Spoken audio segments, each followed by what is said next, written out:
Daisy Jail Farm Park, first one of its kind in India, now in Hyderabad. 50% discount on Magic Pass. నాకు తెలిసి నాకు చెప్పలేదు, మరి seat ఉండి seat నీకు అని ఆయన నాకు చెప్పలేదు, ఉండి సీటు నీకు లేదు అని రామరాజు గారికి చెప్పలేదు. నాకు తెలిసినంత నాకైతే ఖచ్చితంగా నేను చెప్పగలను. రామరాజు గారు కూడా చెప్పారు, వీడియోలో చూశారు. రామరాజు గారు కూడా సీట్ నాదే, అనవసరంగా మీరు గొడవ చేస్తున్నారని చెప్పి ఆయన తీసుకొచ్చిన వాళ్ళని ఆయన ఓదార్చాడు అక్కడ. సో మరి ఆయన చెప్పింది నిజమని నమ్మాలి, ఎందుకంటే ఆ జనం తీసుకొచ్చింది ఆయనే. బట్ అని చెప్పారు, సో కాదని అనుకోవాలి. సార్ ఇంకో ప్రచారం కూడా ఉంది సార్, మీకు నర్సపూర్ పార్లమెంట్ ఇన్ఛార్జ్ ఇచ్చి ఎక్కడ దొక్కిన ఎమ్మెల్యే కానీ ఎంపీ కానీ టికెట్ ఇస్తారండి. ఇన్ఛార్జిగా మీరే ఉంటారు పార్లమెంట్కి, టికెట్ అయితే కన్ఫర్మ్. ఎక్కడ అది పార్లమెంట్ అయి ఉండొచ్చు, అసెంబ్లీ అయి ఉండొచ్చు. ఏమో మరి నేనైతే ఖచ్చితంగా పోటీ చేస్తానని అనుకుంటున్నా. నేనేమి కండిషన్లు అయితే పెట్టి పార్టీలోకి రాలా, కానీ నేను అంటూ పోటీలో లేకపోతే ప్రజలు యాక్సెప్ట్ చేస్తారని నేనైతే అనుకోవట్లేదు. సో అంతే, నేనైతే కండిషన్ పెట్టి రాలా. బట్ ప్రజాస్వామ్యంలో ఎవరైనా ప్రజాభిప్రాయం ప్రకారం ముందుకెళ్ళాలి. నాకు తెలిసి ప్రజాభిప్రాయం నేను చేసిన సర్వేల ప్రకారంగానే నిన్న పార్టీలో జాయిన్ అవ్వక ముందు కూడా కొన్ని సర్వేలు చూసుంటాను. మీ అందరికి వచ్చుంటాయి కదా, ఇదైతే ఇది నొక్కు, ఇదైతే ఇది నొక్కు అని జాయిన్ అవ్వక ముందు. సో ఇప్పుడు నేను ఒక పార్టీలో జాయిన్ అయ్యాను కాబట్టి ఆ పార్టీ నిర్ణయం నేను ఫాలో అవ్వాలి, ఆ పార్టీలు ప్రజా నిర్ణయం ఫాలో అవ్వాలి.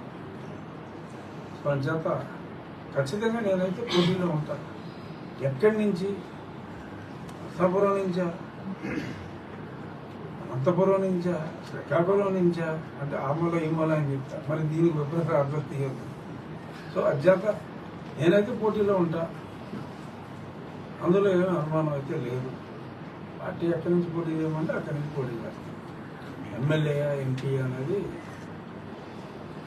ఆయన చంద్రబాబు నాయుడు గారు డిసైడ్ చేయాలి, లేకపోతే ఈలోపు కాలక్షేపంగా మీరైనా డిసైడ్ చేయాలి. మీరు అడిగింది అదే సార్, మీకంటే నర్సపూర్ పార్లమెంట్ ఇన్ఛార్జ్ ఇచ్చారంట ప్రస్తుతానికి. నాకైతే టికెట్ ఎంపీ ఇవ్వచ్చు, ఎమ్మెల్యే ఇవ్వచ్చు. ఎక్కడ అసలు ఇన్ఛార్జ్ అవుతుందండి, నేనే ఎంపీని. ఇంకా జూన్ 4 దాకా నేనే ఎంపీని, కూడా ఎవరు లేడు. ఎలక్షన్ క్యాంపెయినింగ్ వరకు సార్ పార్లమెంట్ పలానా చోట నుంచి పోటీ చేస్తానని నాయుడు గారు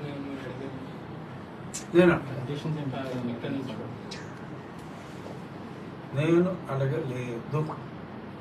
విజయనగరం నుంచి పోటీ చేస్తే అశోక్ గజపతి రాజు గారు మాకు ఇక్కడ విన్ అవుతారని మేము ఆహ్వానించినట్టు కూడా సమాచారం సార్.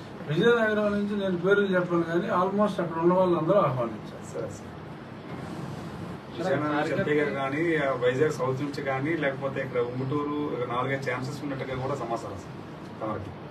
నాకైతే తెలియదు, అందుకే అన్నాను కదా, ఎక్కడి నుంచైనా పోటీలో ఉంటాననే అనుకుంటున్నాను. ముందే చెప్పేసాను. అనౌన్స్మెంట్ ఇవ్వలేదు సార్. అక్కడ బయట కార్యకర్తలు చాలా గందరగోళం చేశారు, దానికి ఏం కారణం ఏంటంటే అనౌన్స్మెంట్ ఏమి ఇస్తారు, లేకపోతే రామరాజు గారు ఎలా చెప్పేస్తారు. నేను జాయిన్ అయ్యింది ఇప్పుడు నిన్న రాత్రి 8:30. అదేదో ఆలోచించుకోవాలి కదా, అదేదో IVRS అయ్యి వదులుతారు కదా ఆ పార్టీలు. ఇంతకుముందు నాకు తెలిసింది, ఇంతకుముందు నా పేరు మీద కూడా ఎంపీకి వదిలారు. సో అలాగా మీకు కానీ టికెట్ ఉండి టికెట్ అనౌన్స్ చేస్తే మీరు పోటీ చేస్తారండి. పార్టీ ఎక్కడ పోటీ చేయమంటే అక్కడ పోటీ చేస్తానని 3 నిమిషాల క్రితం చెప్పాను కదా. మళ్ళీ నువ్వు అడిగిన ప్రశ్నకు వేరేగా సమాధానం చెప్పగలను. ఇప్పుడే అడిగితే అంతేనా? ఇంకేం ప్రశ్నలు అడిగేస్తారనుకున్నా. Okay, thank you. సుమన్ టీవీలో మీ పర్సనల్ అండ్ బిజినెస్ ప్రమోషన్స్ కోసం కింది నెంబర్కి కాంటాక్ట్ చేయండి.